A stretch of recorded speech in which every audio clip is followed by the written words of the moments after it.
আমরা যাচ্ছি এখন আইফোন কিনতে। আমরা দুজনেই কিনছি, শুধু আমি না, বাট রিনিও কিনছে। আজকে আমি চল না, iPhone কেন না। কিনছি। আমি রিনিকে কতবার বললাম চল একসাথে কিনি, দুজনে মিলে একসাথে কিনি। সেই 2 বছর আগে যখন কিনেছিলাম, 2 বছর না, 2 বছর বেশি হয়ে গেছে, তখনও রিনিকে বলেছিলাম চল কিনি একসাথে, তখনও কিনিনি, এবারও আমি কিনছে পরে না। কিনবো, এখন কিনবো হ্যাঁ? না। আমরা গেছিলাম বিবাদীবাগের একটা স্টোরে, আর অনি আগের দিনই ফোন করে কনফার্ম হয়ে নিয়েছিল যে অনি যেই মডেলটা চায় সেটা আছে কিনা, অ্যান্ড সেটা এখানে ছিল। সো আমরা সকাল সকালই প্রায় 11টার মধ্যেই পৌঁছে গেছিলাম এই স্টোরে।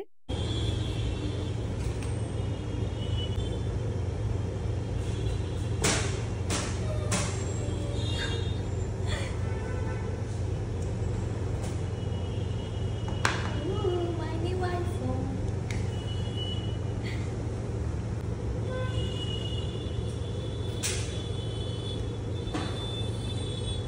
অনি 17 Pro 1 TB নিয়েছে, যাতে স্টোরেজের একটুও প্রবলেম না হয়, মন ভরে ভিডিও করতে পারে। এরপর আমরা চলে গেছিলাম এসপ্ল্যানেডে, আর এখানে এই সুন্দর জুতির দোকানটা দেখতে পাই। আর এত সুন্দর জুতি দেখে তো আমি নিজেকে আর কন্ট্রোল করতেই পারলাম না, চলেই গেলাম এই দোকানটাতে। আর এই জুতিগুলো তো আমার দারুণ লেগেছে, প্রত্যেকটা জুতির ডিজাইন অসম্ভব সুন্দর। এগুলো শাড়ি বা যে কোনো এথনিক ওয়্যারের সাথে পরলে খুব ভাল লাগবে, আর বিয়ে বাড়ির জন্য তো একদম পারফেক্ট। এখানে জুতি ছাড়াও এথনিক হিলস, তারপর কোলাপুরি টাইপের স্যান্ডেল, আর এরকম ধরনের জুতোও ছিল। আর এই জুতোটা তো দেখা মাত্রই আমার পছন্দ হয়ে যায়, অ্যান্ড এটা তো আমি নিচ্ছি। এত সুন্দর কালেকশন দেখে তো আমি জাস্ট মুগ্ধ হয়ে গেছিলাম। আমার তো অনেকগুলো কিনতে ইচ্ছা করছিল, কিন্তু নিজেকে একটু কন্ট্রোল করলাম, অ্যান্ড আমি দুটো পেয়ারই নিলাম। আমি দুটো জুতিই নিয়েছি। আমার তো একটা হিলস নেওয়ারও ইচ্ছা ছিল, কিন্তু জুতো দুটো আমার বেশি ভালো লাগলো হিলসটার থেকে, সো দুটো পেয়ার জুতিই নিলাম। কিছু বলছো? এরপর এই শপটার লোকেশনটা বলে দিচ্ছি। এসপ্ল্যানেডে যে রেমন্ডটা রয়েছে তার পাশে রাস্তা দিয়ে একটুখানি গিয়েই ডান দিকেই রয়েছে এই শপটা।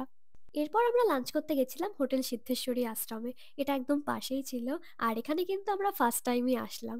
আর এখানে এসে কি কি খেয়েছি সেটার একটা ডিটেলড ভিডিও আমি অলরেডি শর্টসে আপলোড করে দিয়েছি, এই ভিডিওর নিচে ট্যাগ করে দেব। খাওয়া দাওয়া কমপ্লিট করে আমরা বেরিয়ে পড়লাম বাড়ি ফেরার জন্য। আর আজকে তো অসম্ভব বৃষ্টি হয়েছে। তারপর বনগাঁ এসে আমরা গেছিলাম মোর গ্রসারি স্টোরে, কিছু টুকটাক খাবার দাবার কেনার দরকার ছিল। আর আজকে না আমি ফার্স্ট টাইম কিন্ডার জয় ট্রাই করলাম। ছোটবেলায় না খুব ইচ্ছা হতো কিন্ডার জয় খাওয়ার, কিন্তু ছোটবেলায় খাওয়া হয়নি। আর বড় হওয়ার পর আর ইচ্ছা করতো না, কিন্তু আজকে হঠাৎ করে আমার খুবই ইচ্ছা করলো খাওয়ার। সো দেখলাম, খেয়ে বেশ বেশ ভালোই লেগেছে আমার। And yeah, that's it for today, bye bye.